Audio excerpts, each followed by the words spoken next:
Hello. How's everybody doing? Happy Monday. Happy Monday to you, Ike.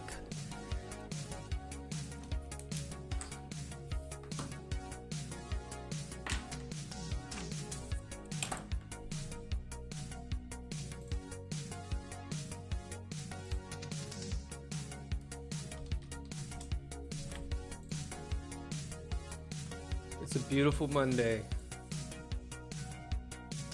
The sun is out. Oh no, it's Monday. It is. We're gonna have the best Monday ever. The best Monday we've ever had.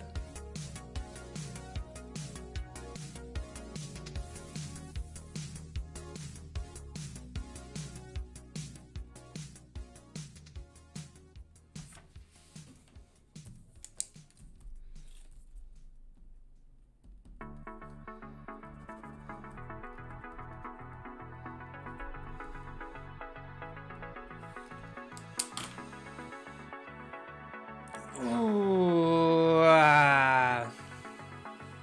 How are you guys feeling today? You feeling all right?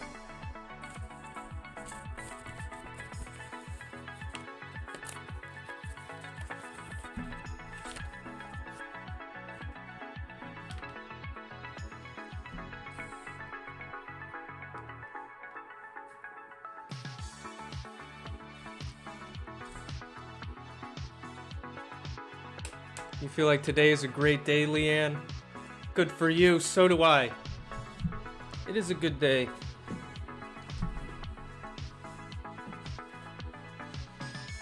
The sun is out.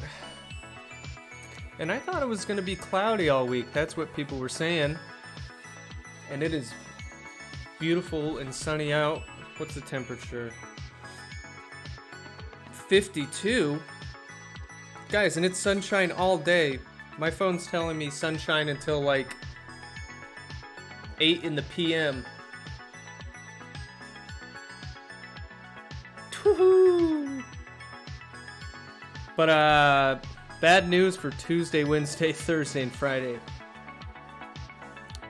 It looks like it's gonna be cloudy and rainy. Ooh. The existential dread of trying to get all my work done for the end of the semester is weighing in.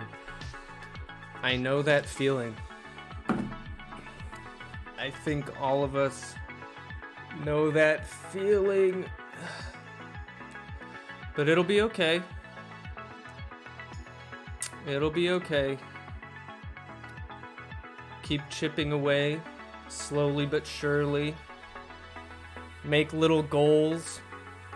Make sure to sleep.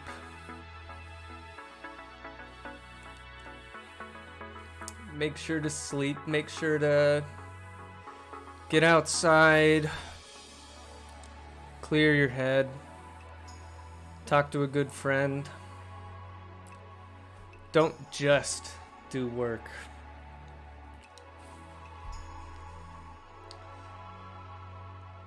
Don't just do work when it's quarantine.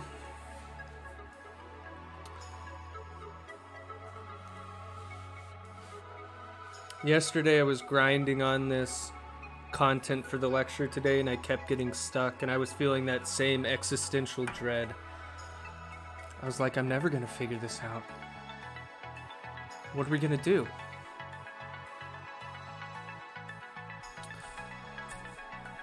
Hello, Falcon.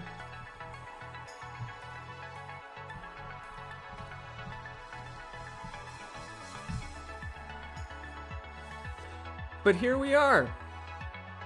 Right, it's a new day.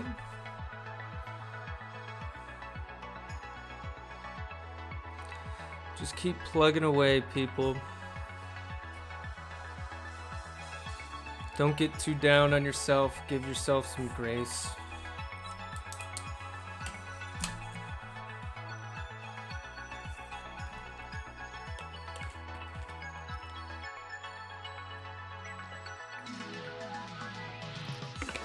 This stream is brought to you by Nalgene. Made in the USA.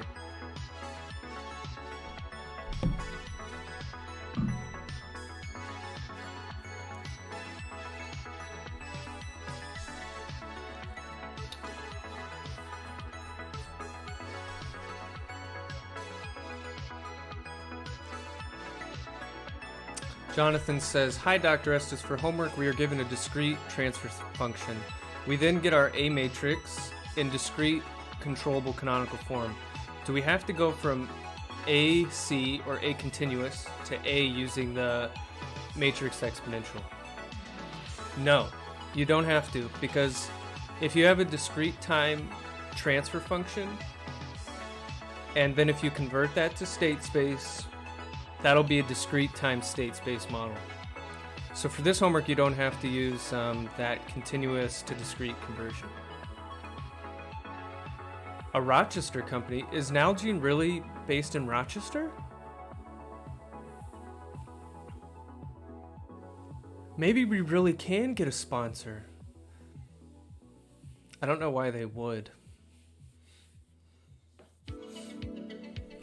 That would be kind of random for Nalgene to sponsor digital control systems. I feel like they should sponsor backpacking and North Face activities.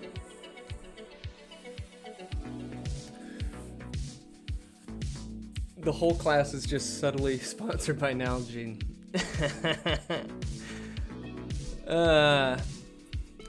Alright, you guys ready to get started? Hydro Flasks? But Hydro Flask weighs like a metric ton. It's built of like cold rolled steel. Why would it be better?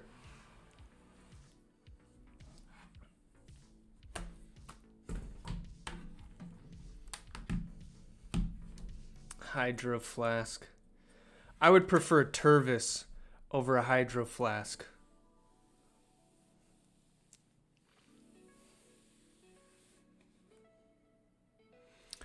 We have SEAS Camelbacks at orientation, really? Jean, you don't have to convert to discrete time because the transfer function is already in discrete time. So if you're converting between discrete time quantities, they're already discrete time. So that's the answer.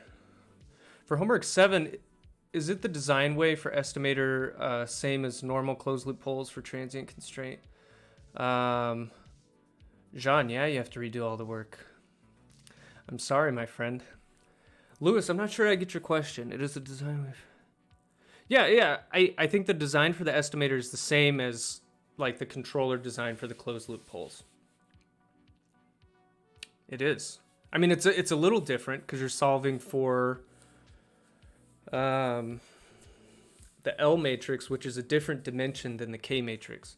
But solving for estimator or building your estimator is very similar to building your controller.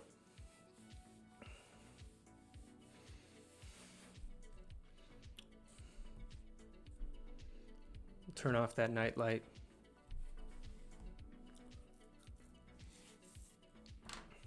All right, guys.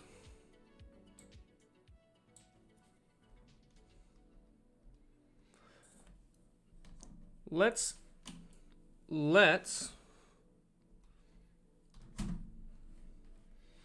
start talking about how to track reference signals with state feedback.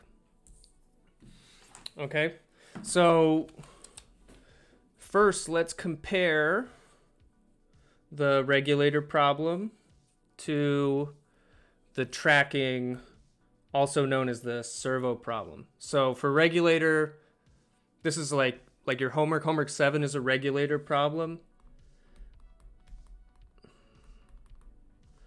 The reference signal is 0. So this is like you're stabilizing the system at a fixed 0 state.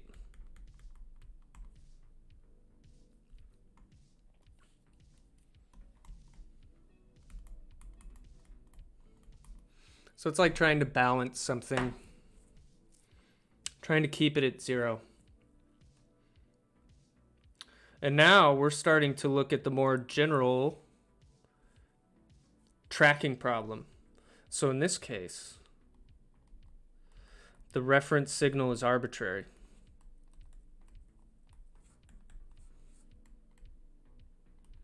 So it could be a step, it could be a ramp, it could be quadratic. It could be a random, wobbly, whatever signal. But this is where you make the system output follow a reference trajectory.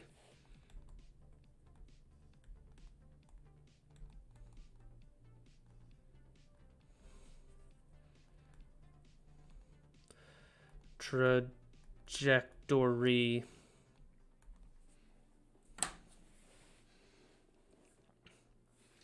All right.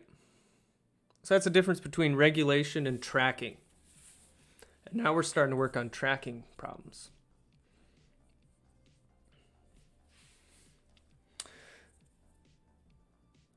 The control input for both problems is obviously different. So for the regulator problem, the control input, which is U, and let's say it at step K, is going to be minus K, your feedback gain matrix, times your estimated states at step K. So like this is your control input for homework 7. Let's talk about for a tracker. In this case, it's a little more complicated. You're going to have the same gain matrix, but now it's going to be multiplied by the difference between reference states, which is that's different than your reference signal, and we'll get to that in a second. But the difference between your reference states and your estimated states. And for today, we're just assuming that these reference states are constant, so I didn't put a K next to them. And then you need an additional piece to take care of steady state error. So it's this N sub U times your reference signal R. So the control input, a little more complex for the tracking problem. So we'll come back to defining what this NU is. It's just a scaling factor.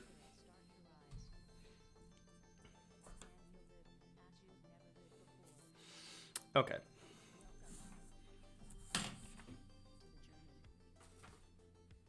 So let's talk about the reference signal versus the reference states. You guys know what the reference signal R is.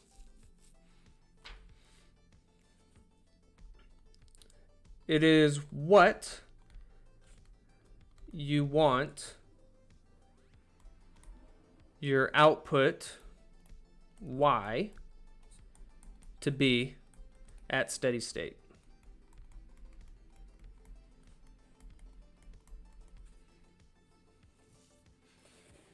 So that's like what we've been doing so far this semester. The reference, that's just like what you want your output to be. So the reference states, very similar. The reference states are what you want your states to be at steady state.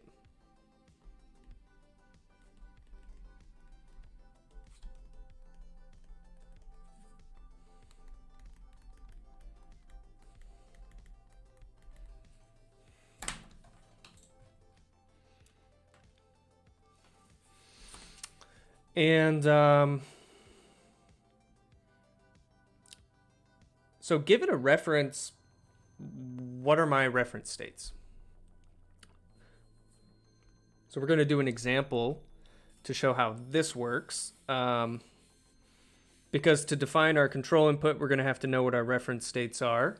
So we have to know how to solve for them given a reference. So we got to define the mathematical relationship between our reference signal and our reference states.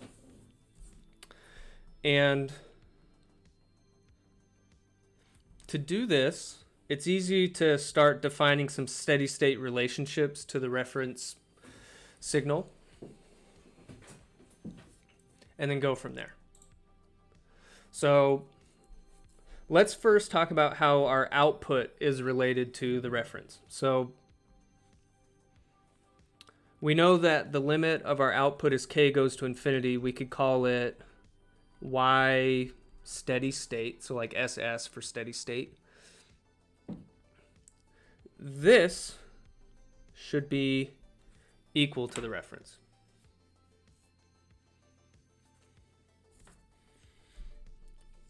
Our control input as k goes to infinity, that's going to be u steady state, and this is where that NU matrix comes in. We're going to say that u steady state is that NU scaling factor times our reference.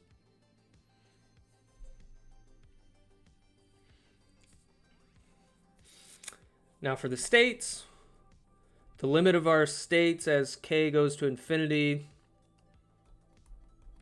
we could call it x steady state. We want these to approach our reference states. And we're going to say that the reference states are related to the reference signal by this matrix in sub x.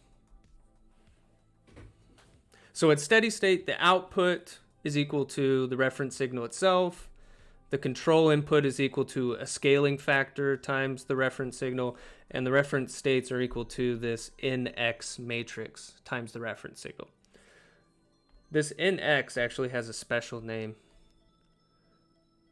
It's called the state command matrix. So it's a way to convert between the reference signal to your reference states.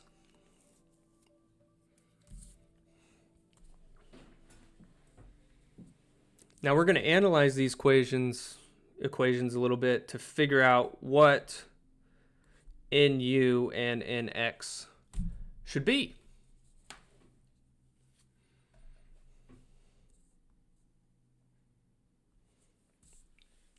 All right, so the first equation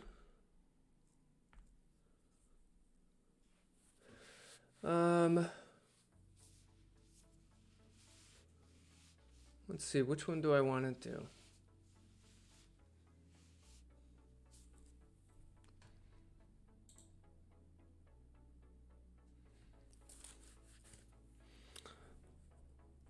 Let's do this one, the output. We know that the output is related to our states. It's just the C matrix times our states. So we're going to imagine that the D matrix is 0 here. So it's just like C matrix times our states. And so we have the limit of xk going to 0 in here. We know that this would be equal to C times nx times r. Because basically what I'm doing is I'm taking this expression that we had for the limit of x going to infinity, and I'm substituting that in here.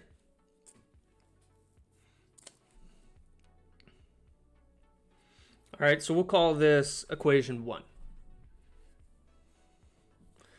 And the next one we're going to look at is our state equation.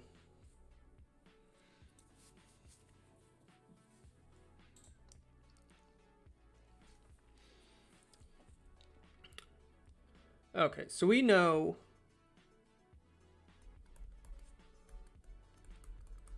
with state space form, x at k plus 1 would be a times xk plus b times uk, right? And let's take this to steady state. So at steady state, the states shouldn't be changing anymore. That's what steady state means. So we know that xk plus 1, if it hasn't changed since the last time step, it should just be equal to xk. And that's equal to, the steady state x.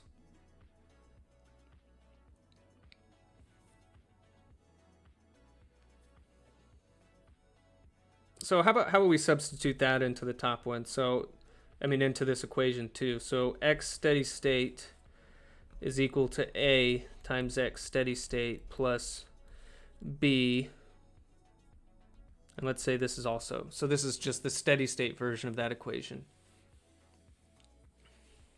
And if I move everything over to the right-hand side, I'll have A minus the identity matrix times x steady state plus B times U steady state equals, a 0 vector.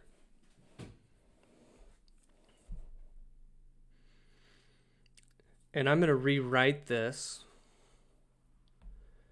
in terms of the in X and in U matrices, because I know that X at steady state is in X times my reference, and I know that U at steady state is in U times the reference.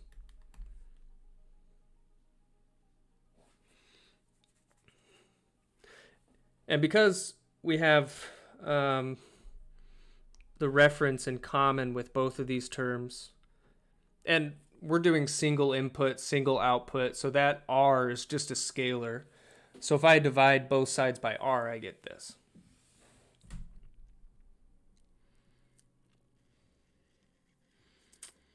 Okay.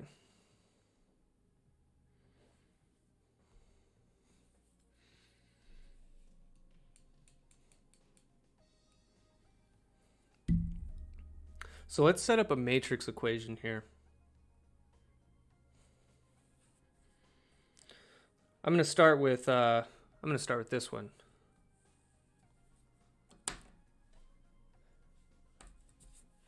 Jung Thug says, "Dear Professor, the math is quite complex. Don't worry, man. Don't let it get you down."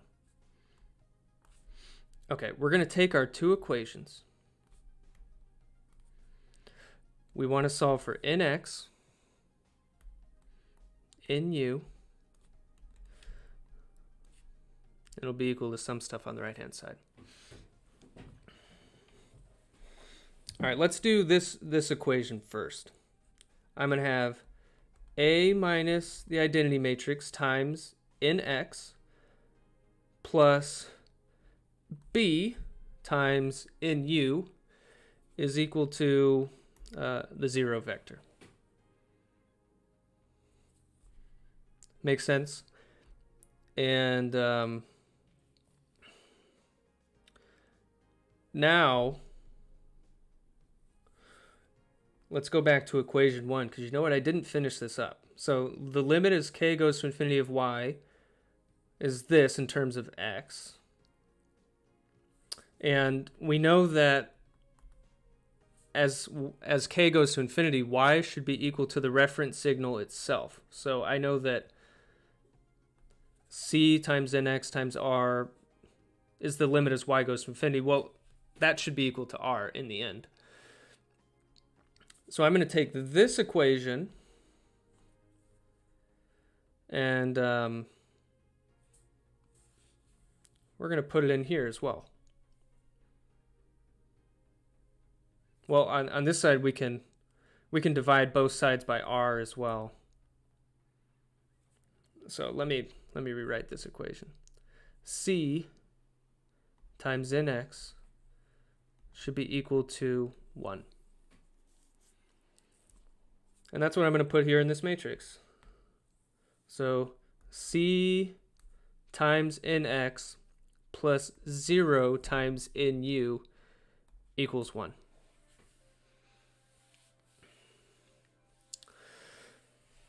So once you set this up, nx nu would be equal to the inverse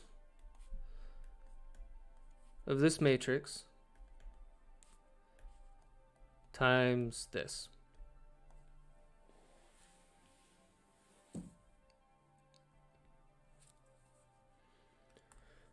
I'm going to put a box around here.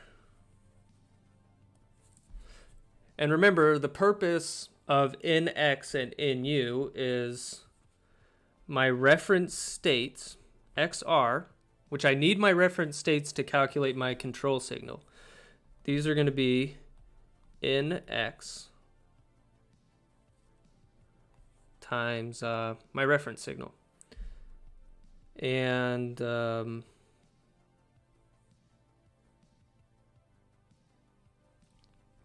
my steady state u is nu times my reference signal. And then what the heck, why don't we write this? U itself at every time step is k times xr minus xk plus nu times r.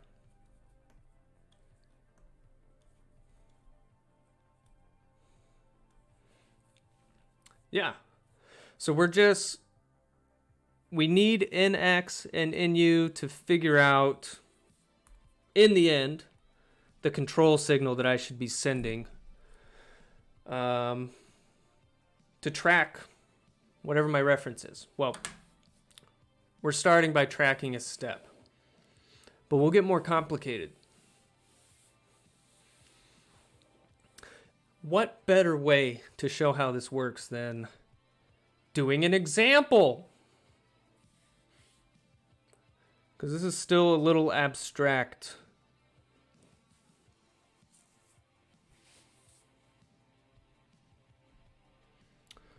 So we're going to do a spring mass. I'm trying to maintain the stuff I wrote above, but we got to zoom in here. All right, let's say we're doing a spring mass position tracking problem, which means I'm measuring the position of this mass. What is nx? I just told you what nx and nu is. COD gaming lover. Don't do that to me. Don't you dare. So y is the measured position of the mass, and the control we're applying is u, a force. And for now, we're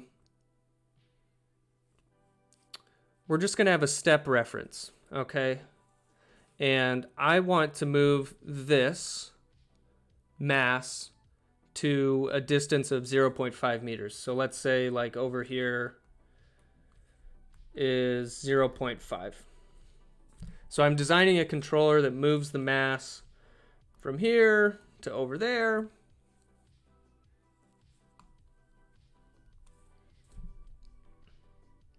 And so we're going to design a controller that does that. But we know that to get the control signal, we're going to have to know what nx and nu are. Here's just a couple more physical details about this system. Let's say the mass is 1 kilogram, so nothing crazy. The stiffness of the spring is 100 newtons per meter, and this is the dashpot coefficient here. Let's say that we're sampling position basically at 100 hertz. A little slower than that. Now this is interesting. I'm going to give you two different discrete time state space representations for this system. Now I've told you before, there's an infinite number of ways to define your states for a given system. A couple of them are more popular than others. There's like controllable canonical, there's observable canonical form, there's modal form, which I'll show you over here. And it's also very popular to just use like a set of physical coordinates. So let's start with this one on the left. This is a second order mechanical system. So we have two states. One way to find the states is you could say my first state is the position of the mast. The second state could be the velocity of the mass. Easy enough, right? Just to like skip some steps here, I'm showing you the output equations and the state equations for this system. Here, look at the output equation. We know that in the problem statement, the output is the measured position of the mass. So if my first state is the position, my C matrix has to be 1, 0, so that y is equal to 1 times the position. And there's the D matrix is 0. So if you multiply that out, it's equal to x1k, which is the position. Okay.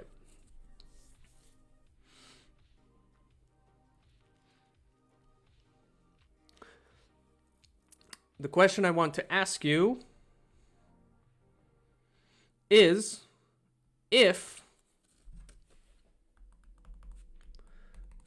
we want to move the mass to 0.5 meters, let's forget about nx and nu for a second. I want you to tell me what should the reference states be. And don't overthink it. This turns out to be, just because we used physical coordinates, 0.50. You are correct, my friend.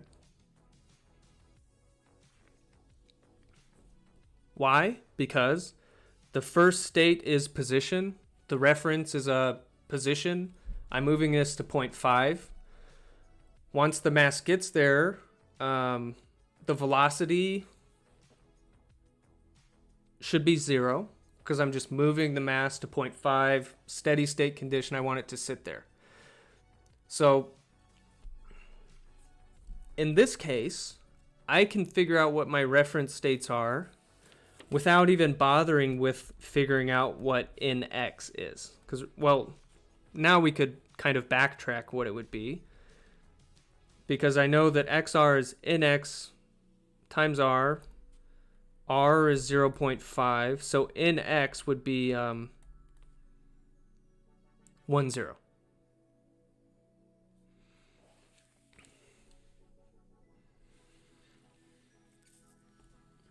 Okay, follow-up question. If r equals 0.5 meters, what is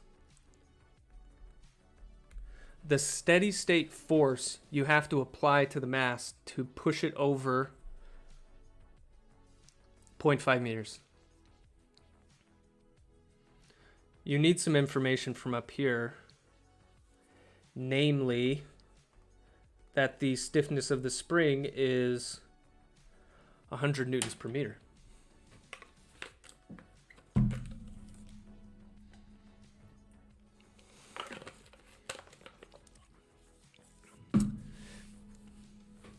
If the stiffness is 100 newtons per meter, how much force do I have to apply to stretch that spring?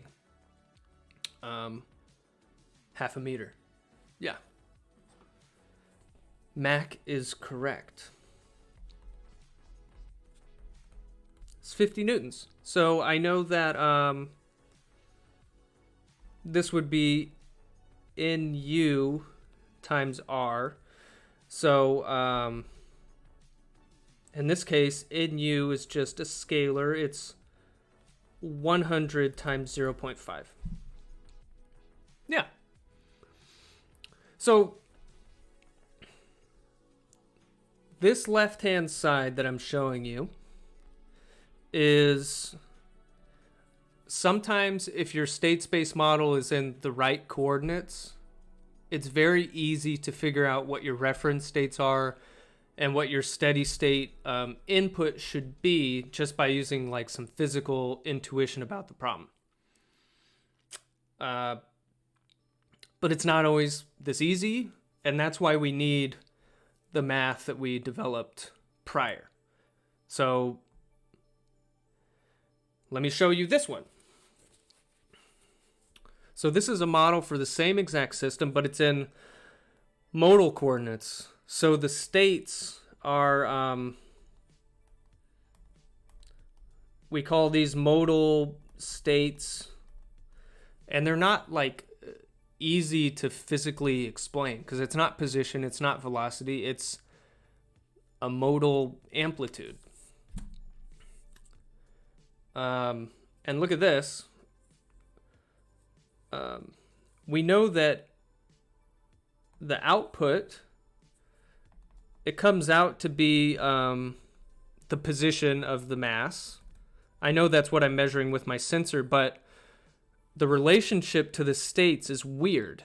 The position of the mass is 0.03 times x1, my first like modal state, and then minus 0.0083 times my second modal state.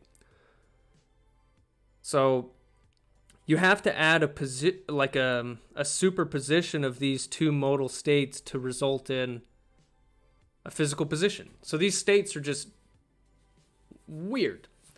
And then you have your A matrix in this case is also different. And your B matrix is also, so comparing it to the other side, you're going to see those A and B matrices they're very different. So the point I want to make is from this, you can't just say, oh, my reference state is 0.50. Your reference states for a different state space representation are going to be very different.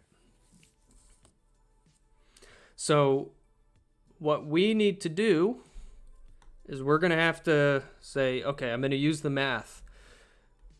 XR is going to be NX times R. U steady state, which U steady state is still going to be the same, which is cool. It makes sense. The input, regardless of coordinates, this input is defined as a force. And the force, if this is the same system, the force has to be the same. So I know that this will come out to be 50 newtons. But let's go through we're going to use the equation that we worked for up above. I'm going to try to write it from memory. Actually, I'm lying. I have another cheat sheet open in front of me. C0.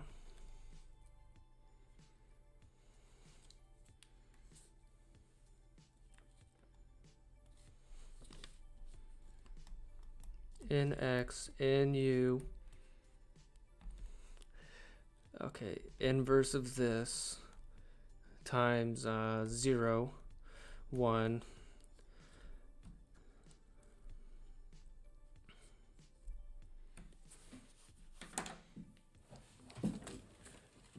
And we're going to go to MATLAB to do this one.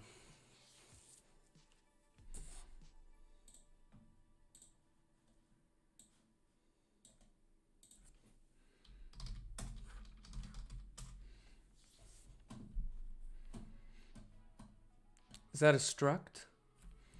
No, this is not a struct. This is a matrix of matrices. Okay, so I'm going to say that my in vector, which is going to be like in x on top of in u. It's going to be, wait, I didn't define my matrices.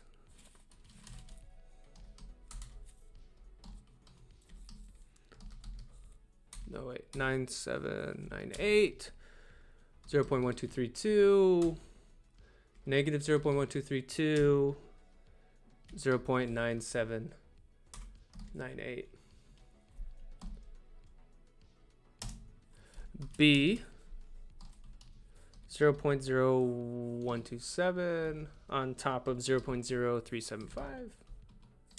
C is 0.0306 minus 0.0083.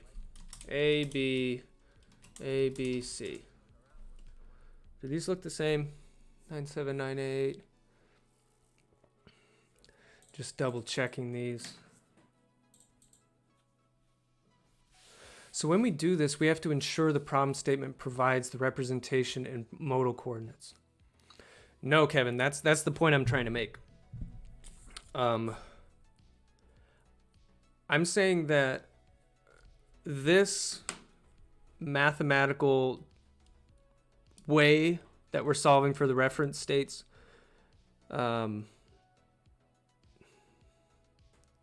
wait, let's back up. When you have a model for a system, and it's a state space model, many times the states are not physical states that you can like point to. Like state 1 is position, state 2 is velocity, whatever. Usually they're jumbled up something that comes from a system identification algorithm. It makes no sense physically. So what I'm saying is, if I give you a reference signal, I say like, I want to move the position to like 0.5 meters.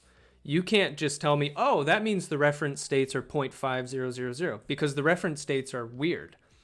So we need this mathematical technique to unlock the physical relationship between the states and the reference. We got the left output equation from the physical model. Where did we get the right one? Was it defined by ourselves? This model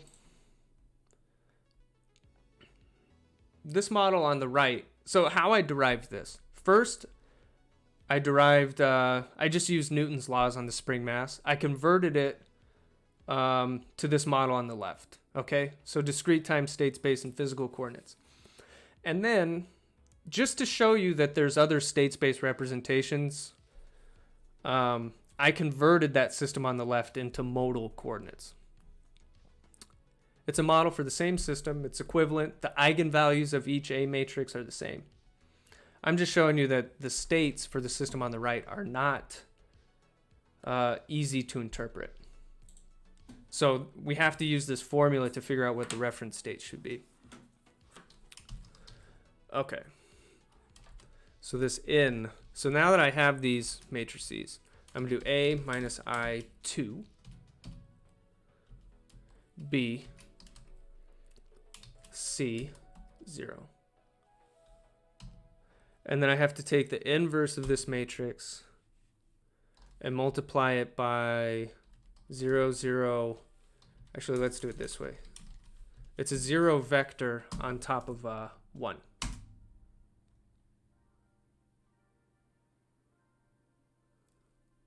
So in X is the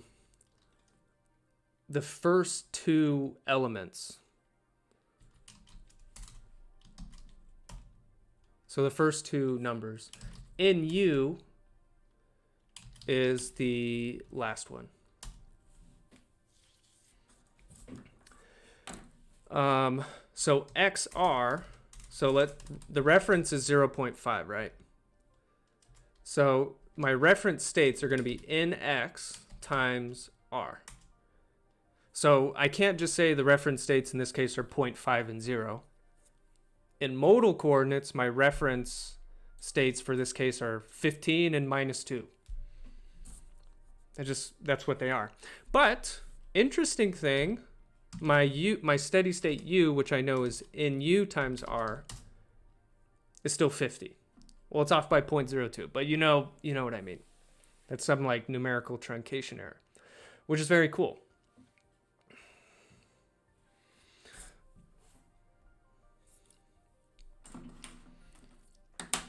So let's go back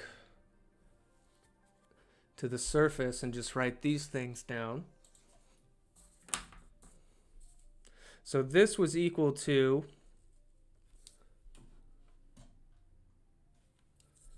31.2756 minus 5.1766, 99.9624. And this is in X. And this one is in U. And so XR is, I'm not going to write that out again. It's NX times R, which is 15.6378 on top of minus 2.5883. And my steady state U, NU times R, 49.98, which, is 50 newtons.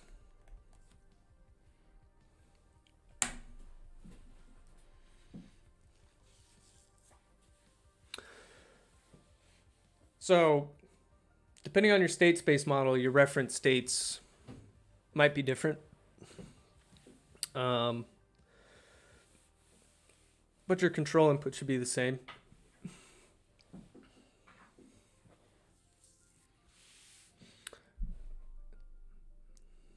Let's see what we're doing next. All right.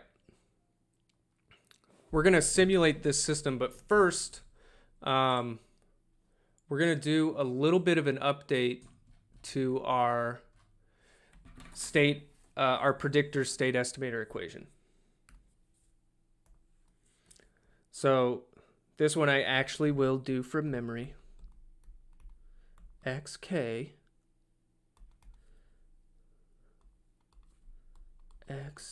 minus 1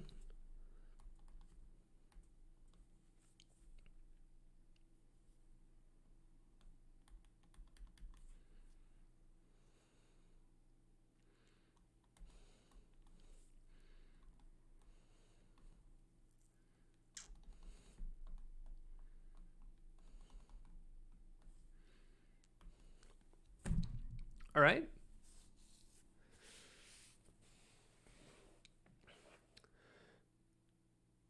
And what we need to do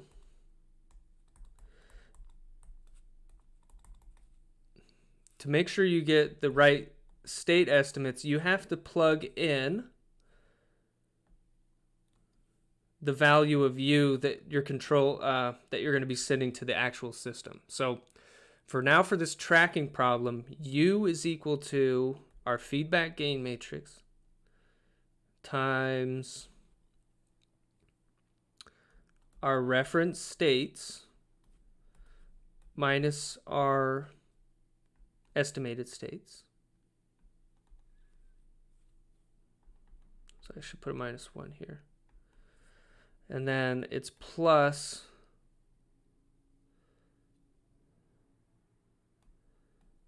this steady state U. So don't get confused here. Our estimator equation is the same, but now, because we changed what the input is, we have to make sure we give that input to our estimator.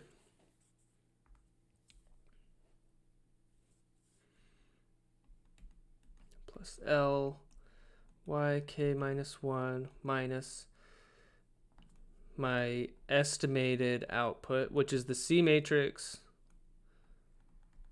times my estimated state. All right. So now I'm just going to gather some terms together. A minus bk. So these are all the the terms associated with our estimated state. And then I'm going to have plus bk times xr. And we know that xr is going to be in x times my reference signal.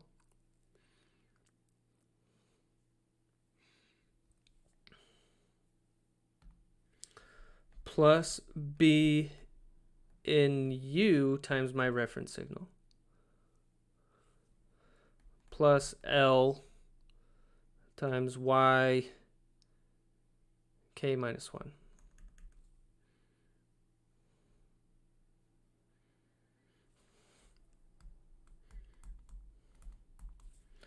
Now, if you looked at this equation just at face value, you'd be like, what in the world is going on here? But I hope if you unwrap it a little bit, you're like, oh, okay, I see what we're doing.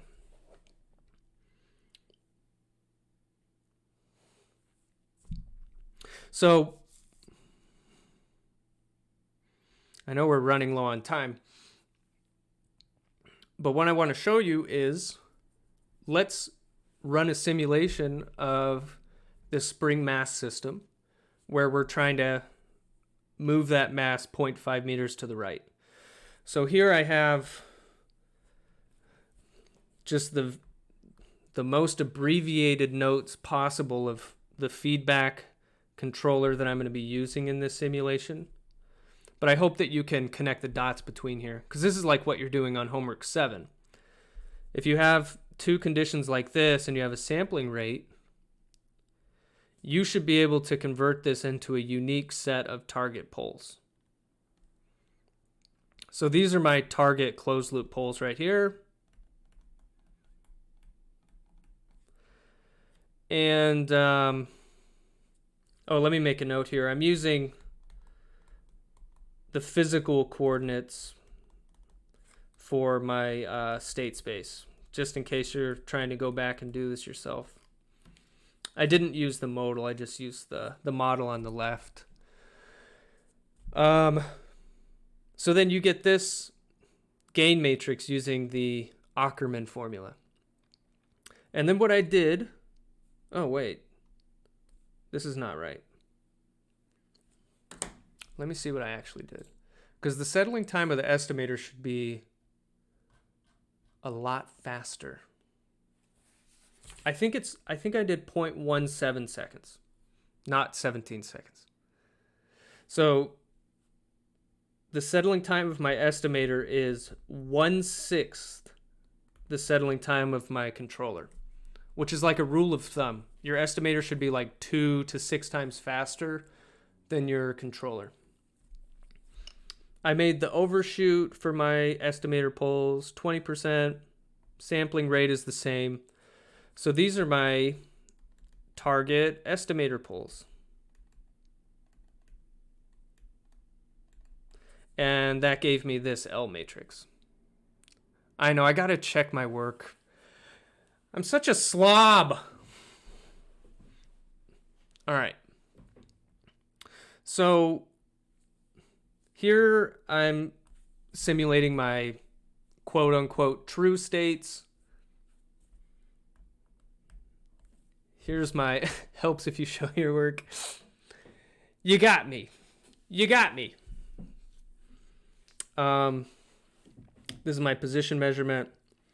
This x hat is the estimator equation that we have up above. So now you know where this comes from. And here's my control signal. So instead of going to MATLAB and running everything, I'm just going to show you, if you run this, this is the result. And we see that I'm settling in about 1 second here.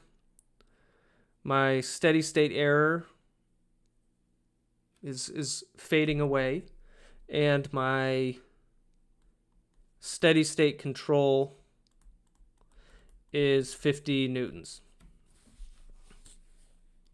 And I didn't show my estimated states on here, but that's another figure I could show, and show that those settle in like a sixth of a second. Now, this next figure on the right, this is kind of a segue into our next class, but the only difference here is I took out the steady state term of the input force, which means that I went over here and I said, go away, get out of my life. And I went over here and I said, no thanks. So I took away this U steady state term, and when you do that, you get in this problem, you get a massive steady state error. My controller went like in the opposite direction. I wanted to move to 0.5, and it said, let's move to minus 0.5.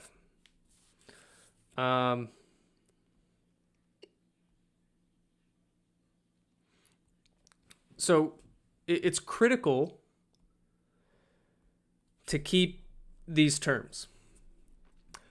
Unless, so that's my final point, there's a more preferred way to eliminate steady state error than adding this steady state term.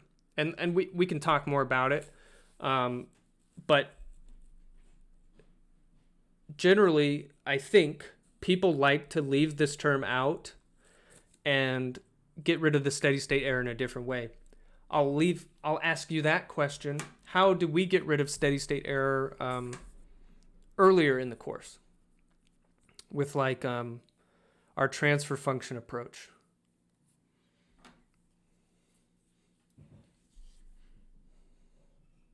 Multiply U by a constant value. That's one way.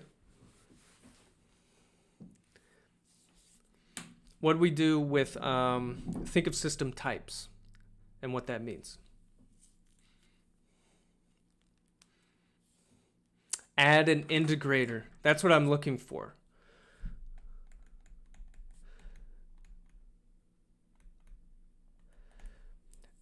Adding an integrator is the more preferred method, and it's multifaceted.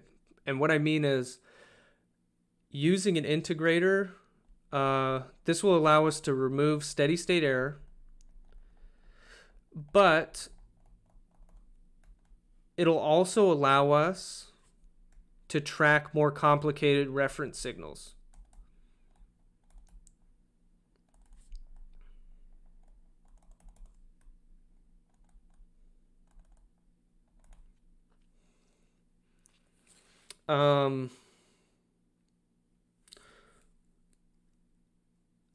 So that's what we'll get into on Wednesday. How we incorporate an integrator into it's a little different to put an integrator into a state feedback design, but it functions the same way. Adding an integrator helps deal with steady state error. It helps deal with modeling errors. Integrators are very useful. And with that, I'm going to turn up the tunes a little bit. And I'll take any questions you have for a couple minutes. Is this like PID? It's very similar. Yeah, because I think state feedback, like this controller we developed, is PD. If we add the integrator, it'll be PID. Yes.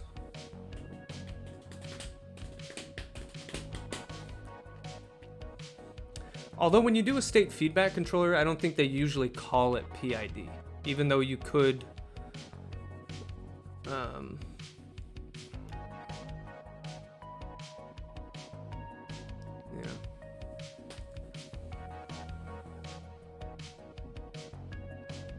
How did I determine that this kind of controller is PD? Because U is equal to, let's just forget about the steady state term real quick. So this XR minus XK, this is our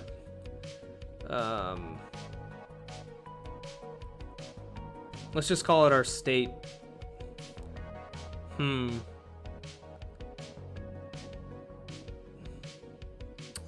There's probably an actual name for this. Let's just call it the state error for now.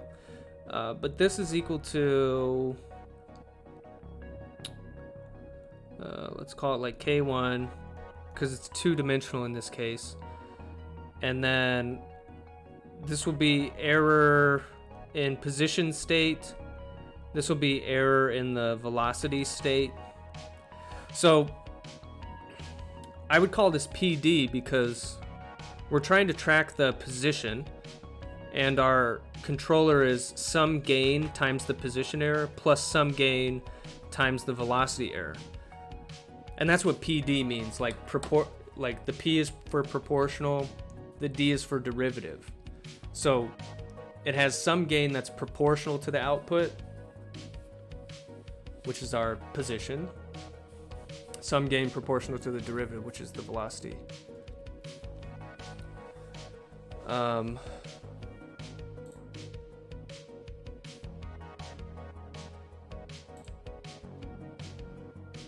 Yeah.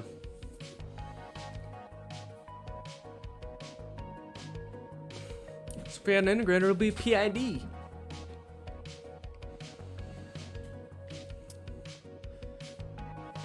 Just as a sneak peek, my plan is to have you guys design a state feedback controller for the motor that we tested before, so that now you'll have designed a controller for that same system with root locus and with state feedback, so you can compare and contrast, like these were the relative benefits of each. Yeah, so maybe like the last day of class, if everything goes to plan, that'll be like a testing day. I mean, testing out your state feedback controllers, just like we did with the root locus.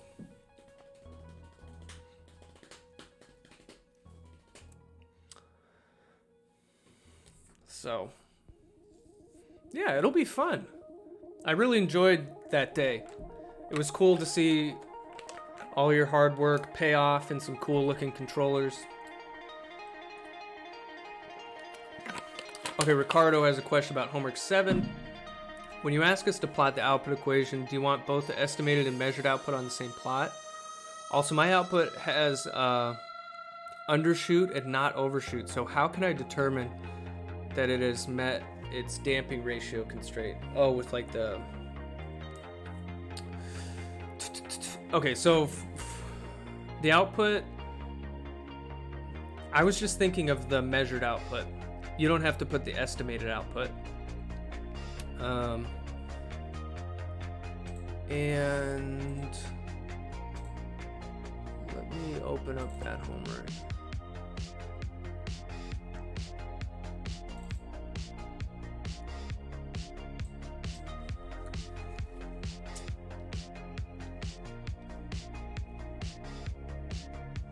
So you have an undershoot.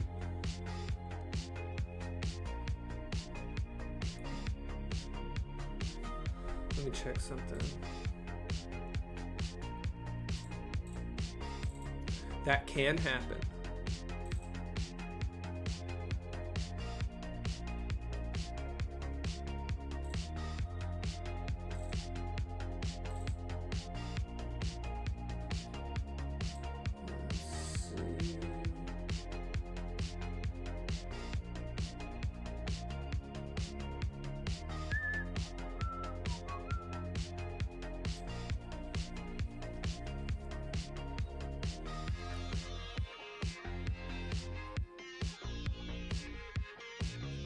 When will we get started on this? Because finals and stuff, along with other labs and projects, is converging. So Chris, I want to post this one on Wednesday, and then we would have it be due Friday. So you'd have a week and a half. And I think it'll be reasonable because this is designing a state feedback controller will be a little more straightforward. I think that's one of the advantages. Bassmaster, my output also has an undershoot, but it does meet the settling time requirements. Yeah, I'm pretty sure this one will have an undershoot. Don't worry too much about it. Is this in regards to Project 2? Okay, so this is what I think. I'm not 100% sure. I'm going to make homework 8 be state feedback design for this motor. Okay. And then Project 2 will be a simulation of a self-balancing robot, also using state feedback control. But I'm going to give, for Project 2, I'm going to give that like an extended deadline. You know, like I'll give you at least 2 weeks to work on that. So it might be due, I don't know.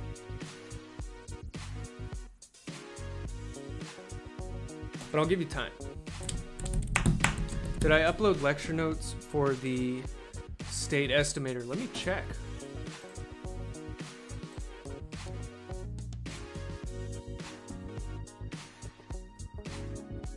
State feedback control. Detail. Check out, I think I might not have. I'll post the most recent class notes, but I also posted a set of more detailed notes that goes into the state estimator. So there's definitely notes up there that can help.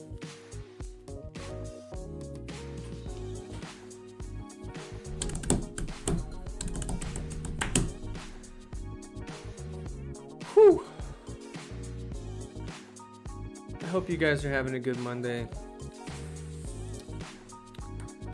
I just plotted and didn't check much of the requirements. Bad practice. Chris, get it together.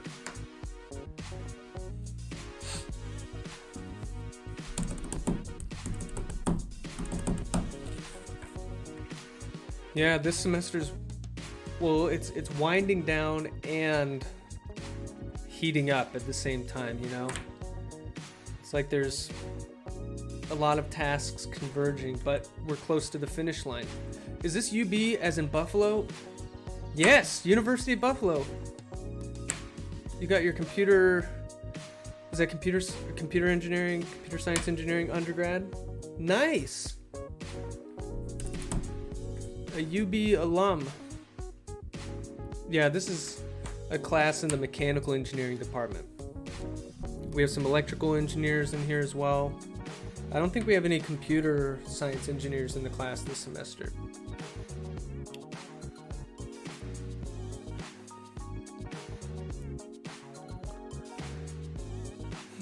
One last question about homework 7 part 4. Regarding the initial conditions, does the control input,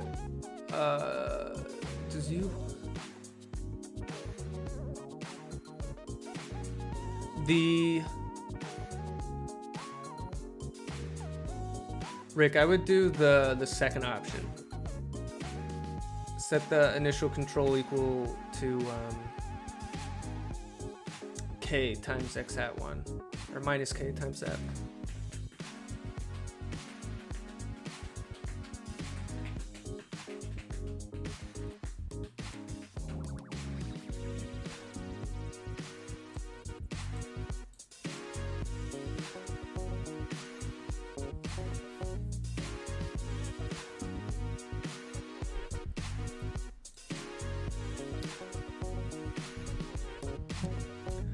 Second option, got it. Alright. Sounds good, Rick. This will be the class I miss the most. Can you do summer lectures? Yeah, this has been fun. I'm gonna miss you guys. I'm doing, I am teaching a summer class. I'm teaching dynamic systems. And that has to be online because we're still going offline, or we're going online for the summer. So I'll probably do it on Twitch.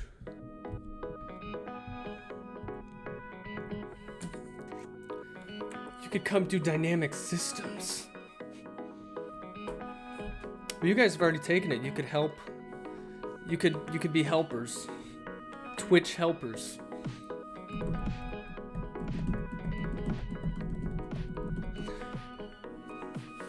Yeah, Chris, you need to take on your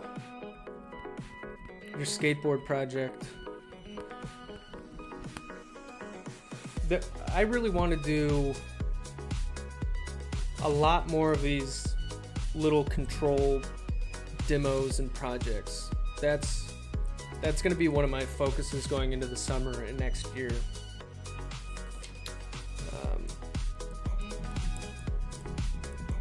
Because the more of these that we have that we can show to the class and like show people how it works, the better.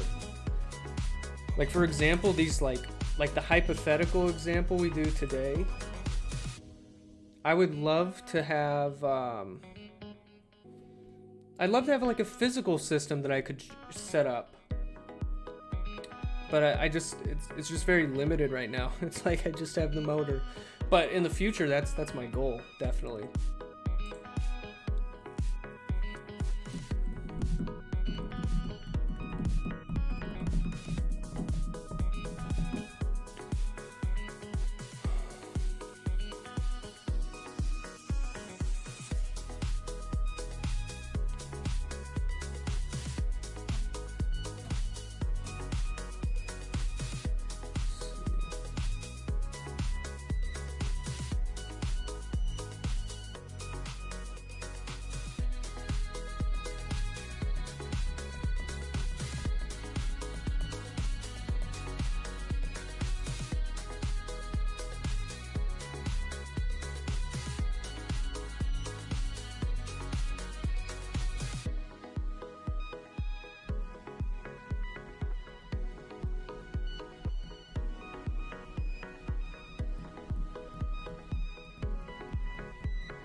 We can make mini rack and pinion remote control with damper analysis. Yes. I want to do a little rack and pinion thing. A lot of people use that to do inverted pendulums. I would love to have one of those.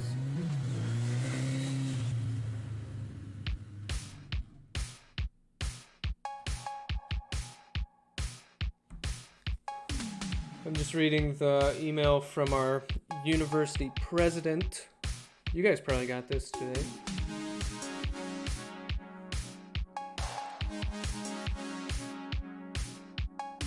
They're considering every option, they say. Distance education, campus-based, full return to campus operations. They're considering all options.